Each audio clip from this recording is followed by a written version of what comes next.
Hello everyone, I'm Michaela Kathleen, and in this video I'm going to be tier ranking all of my 5-star reads, because not every read can actually be 5 stars. So this is essentially all of my 5-star reads, but me looking at them and for some of them thinking if I looked at them more objectively, perhaps would not be 5 stars. So the tiers for this one are Everyone Agrees With Me. So these are the ones that are 5 stars and that are also very popular and that generally get a high rating. The next tier is I Am Right.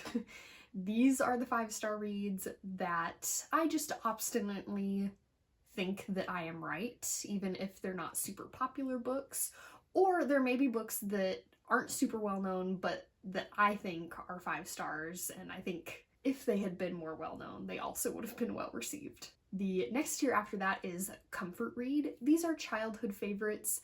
These are ones that I recognize might not be 5 stars for everyone, but are ones that I really love to read. The tier after that is I Am Trash. These are the books that I openly recognize are not 5-star reads, but they give me 5-star enjoyment. And then the final tier is Are We All Trash? And this is the one for like super popular books that either maybe aren't the best quality, or maybe over time we're looking at them through different lenses, or that are just kind of maybe questionable for some reason or other. So jumping right in with my favorite book of all time, that is The Last Book in the Universe. Of course, a 5-star read for me, but I do recognize that this one is very much just a childhood favorite for me, and so I'm putting it in Comfort Read. This is my favorite book to reread whenever I feel like I need something short and easy and familiar and that just makes me feel good. Next, we have Attachments by Rainbow Rowell.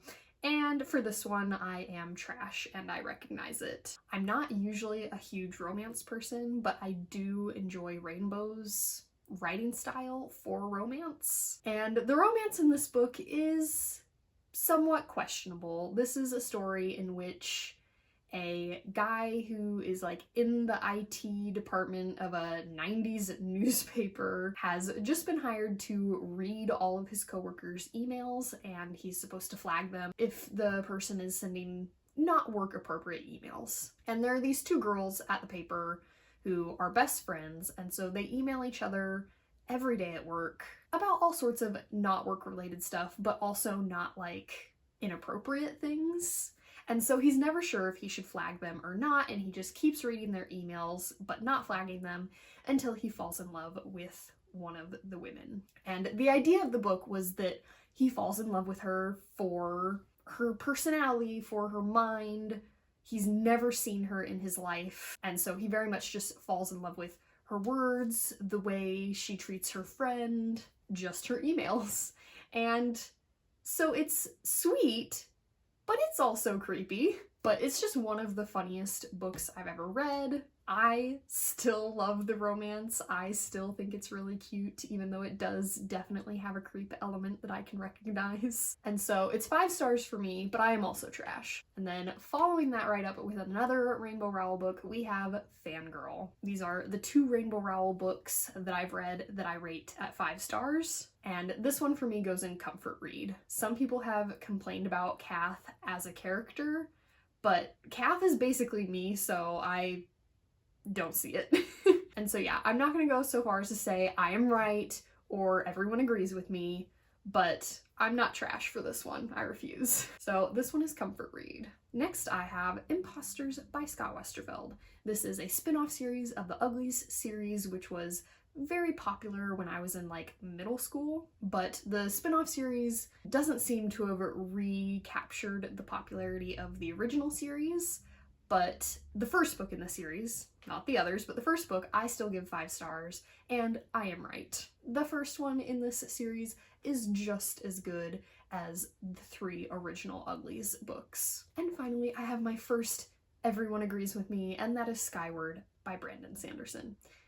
Brandon Sanderson is incredibly popular, obviously, and Skyward, again, the first book in the series, I haven't read any of the sequels yet, but they don't seem to be as well received as the first one, but the first one seems pretty universally well received. I mean, it's just so fast-paced and fun. And then finally, the final category, the first Are We All Trash, is Harry Potter. It just felt weird to put this one in Everyone Agrees With Me, because that's not the case anymore. There was a time when this belonged in Everyone Agrees With Me, and I still very much love the series. I still take the same messages that I took from it as a child, but there are a lot of people who were not included in this series. Next, I have The First Girl Child by Amy Harmon, which I don't think is a super well-known book, but I think if it was, I think a lot of people would agree about it being 5 stars. To me, this book is just very high quality. I really enjoyed it a lot. This is a somewhat recent read for me. I think I read it for the first time like maybe 3 years ago, and it just still sticks out. So I'm putting this one in I Am Right, and I highly recommend it. And next I have another really big Everyone Agrees With Me, and that is The Fault in Our Stars by John Green. Again, I feel like this one has faded from popularity a bit, but I think it still can belong in the Everyone Agrees With Me category. Obviously, this one was huge in its time. And then next I have Uglies itself,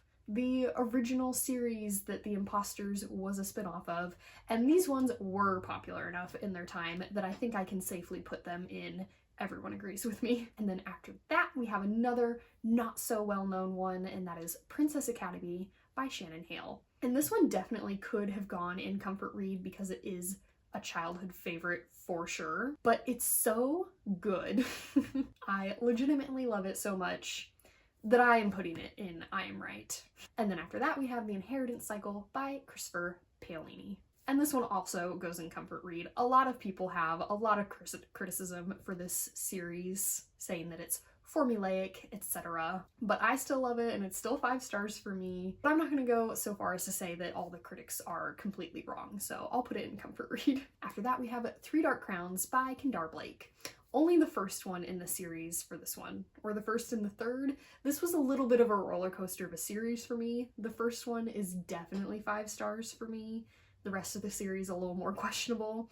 And for that reason alone, I'm gonna go ahead and put it in I Am Trash. And then we have The Hunger Games by Suzanne Collins. Obviously, humongous, acclaimed by fans and critics alike. I don't think this is one that really gets picked apart too much even as time goes on and it becomes a little older. So this one definitely belongs in Everyone Agrees With Me. After that, I have Tiger Lily, which is a Peter Pan spinoff, but it is so like lyrical and beautiful. It's one of the prettiest books I've ever read, if that makes sense. It's so atmospheric. I love it, and I am right.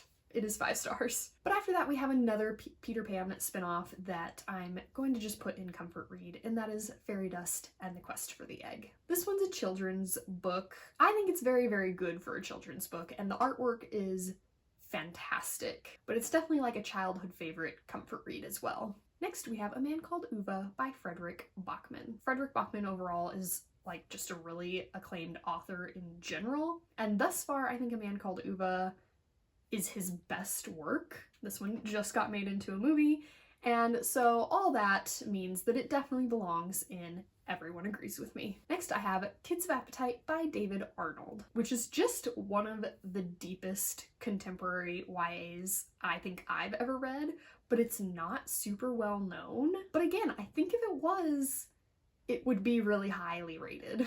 So I'm putting this one in I Am Right. And then next, we have The Prophecy of the Stones by Flavia Bujor, which is a book that I read in childhood, so could have gone in comfort reads, but it is very formulaic, way more than The Inheritance Cycle. It's a little bit younger sounding, and that is because it was written by a 13-year-old, so extremely good book for the writing of a 13-year-old. Incredible. Would love to see what her writing as an adult is like, because I'm sure it's very good. But at the same time, this definitely isn't like the most evolved book on my shelves, and I am maybe trash for still giving it 5 stars. And then next we have our final Peter Pan spinoff, and that is Peter and the Starcatchers, which I really enjoy. Again, this is a series where the rest of the books went downhill fast, It definitely did some clever stuff with the Peter Pan story, but it does feel a little more commercial, I guess, than the others. Certainly than Tiger Lily, maybe not the Disney Fairy books. And so I'm putting this one in I Am Trash, because I am trash for Peter Pan. And then next we have the Land of Elyon series by Patrick Carman. And this is another childhood fantasy favorite that I sort of lump in a little bit with the Prophecy of the Stones, but I feel like it's maybe a little bit more elevated than that. So I put this one in comfort read, although I have not read it in many years. But it's got talking animals, and so it definitely would still be a comfort read. Next, I have Mystic River by Dennis Lehane. And this one isn't like super talked about on BookTube because it's an adult book and it's just not in the niche that I feel like BookTube usually deals with. But it did get adapted into an excellent movie, and it's an excellent book, and obviously it's popular for some part of the world since it got adapted into a movie, even if it's not on BookTube very often. And so I put this one in Everyone Agrees With Me. Next, I have Afterworlds by Scott Westerfeld. This is the author of the Uglies series. He's an author I like quite a bit, but this one isn't as well known as the Uglies series, I don't feel like. But the concept, the premise is just so good and so compelling and so fun to read if you're a reader, and also if you're a reader and you like to write. Because the concept is, it is a book about a girl who's like college age and she's getting her first book published and she's moving to New York because of that. And so like half the chapters are from that perspective, and then the other half of the chapters are from the perspective of the book that she has written. You're reading the book she wrote. So super cool concept, and that alone makes me put it in I Am Right. Next, we have Holding Up the Universe by Jennifer Niven, which is kind of a bit of a trashy YA romance situation. And it's also one of those ones where like one of the characters has like a disability that the romantic interest kind of cures or solves just by existing. So even though I really love this one, gives me all the feels, I'm gonna put it in I Am Trash. Next, I have The Knife of Never Letting Go by Patrick Ness. And again, I feel like this one is really beloved by fans and critics. So good, so deep.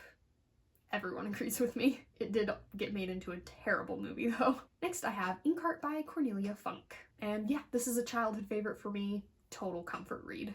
After that, I have Holes, which I had a little trouble.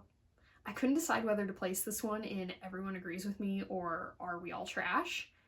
Mostly because it's always really bothered me that the mountain that Stanley climbs, if you're not familiar with the book, I'll kind of explain better, but the mountain that he climbs is implied to be the same mountain that his great-great-great-grandfather climbed. But his great-great-great-grandfather was from a different country.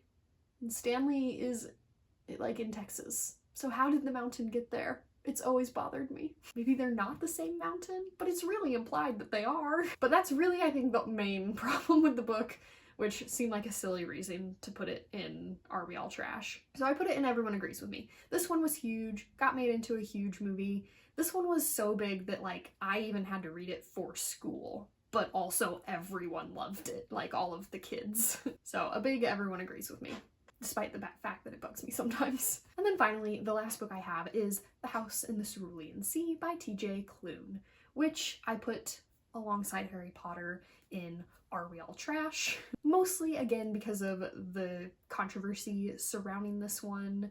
The inspiration point for this one was really not super well handled by the author. I do think it was all good intentions, and I do, again, think the book is full of fantastic, wonderful, good messages, but there are just definitely some flaws to the origin of the story. Oh, and I was wrong, I have one more. The last one is Downsiders by Neal Shusterman. Neal Shusterman is quite popular nowadays, mostly for his Scythe series, which was also very good, but not quite 5 stars for me. But Downsiders for me is a childhood favorite, and it's not as well known, I don't think. Nobody really talks about that one by Neal Shusterman. But I do think it would still be quite popular if it were more well known. Or maybe it wouldn't because he's such a big author and nobody knows about it still. Either way, I am obstinately sticking with the opinion that I am right and this one is 5 stars. So that was it for my tier ranking of all of my 5-star books. Let me know down below any of your more questionable 5 stars or which ones you still think you're right about. I hope you enjoyed watching. Remember, words matter.